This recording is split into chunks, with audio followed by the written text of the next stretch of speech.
टूट सा गया है ये शहर। हे प्रकृति, कई वर्षों बाद तूने इस सृष्टि में किया है कहर। एक ऐसा कहर जिसकी कल्पना स्वयं मानव ने भी ना की होगी।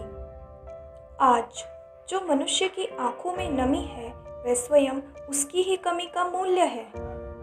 आप सब इस कहावत से तो परिचित होंगे ही, गेहूं में घुन भी पिसता है। उसी प्रकार ए मानव, तेरी करनी का फल तुझे तो मिल रहा और न जाने कितने मासूमों को इसे भुगतना पड़ेगा। मनुष्य का यथार्थ जीवन तो मात्र सत्कर्म के लिए हुआ था, परंतु तुझे तो तेरे लोभ ने ही मार दिया। जरूरी नहीं सृष्टि में मात्र हत्या, चोरी तथा मृत्यु करने वाला व्यक्ति ही पाप का हकदार हो। द्वेष, ईर्ष्या, बुरे विचार, कपट और झूठ बोलने वाला व्यक्ति तथा गलत शब्दों का प्रयोग करने वाला व्यक्ति भी पाप का उतना ही हकदार होता है। मनुष्य को यह समझना होगा, प्रतिस्पर्धा तो मात्र रणभूमि में अच्छी लगती है, जीवन के भीतर क्षति पहुंचाने के लिए नहीं।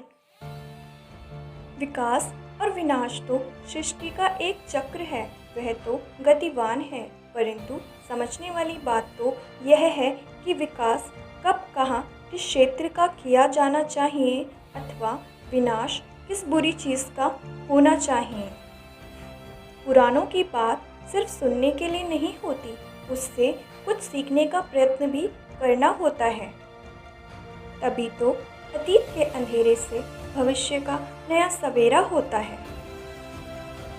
यह तो हमें ज्ञात ही है, जब जब लोग द्वेष व पाखंड में अपनों से लड़े, तब तब कुरुक्षेत्र के मैदान में महाभारत ने जन्म लिया। परंतु जब युद्ध मात्र सत्य का हो तो रामायण में भी रावण को मोक्ष प्राप्त हुआ है।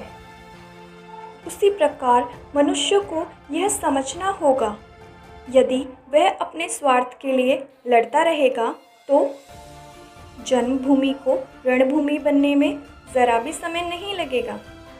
मनुष्य को यह भी समझना होगा, जब अज्ञानी जीव जंतु प्रेम से रह सकते हैं तो ज्ञानी, बलवान, आत्मविश्वासी मनुष्य क्यों नहीं। इस समय के चरण में जहाँ कोरोना अपने स्थायी स्थान को धारण किए बैठा है, वहीं कुछ लोग अपने घर संयम को धारण किए बैठे हैं, परंतु वहीं कुछ लोग इस स्थिति को बाहर जाकर जीना चाहते हैं। पर मानव यह चरण भी जीवन में ज़रूरी था। एक स्वतंत्र पृथ्वी का आनंद लेने के लिए आपको प्रकृति का समर्थन करना होगा। जब आप प्रकृति का समर्थन करेंगे तब भविष्य में प्रकृति आपका समर्थन अवश्य करेगी।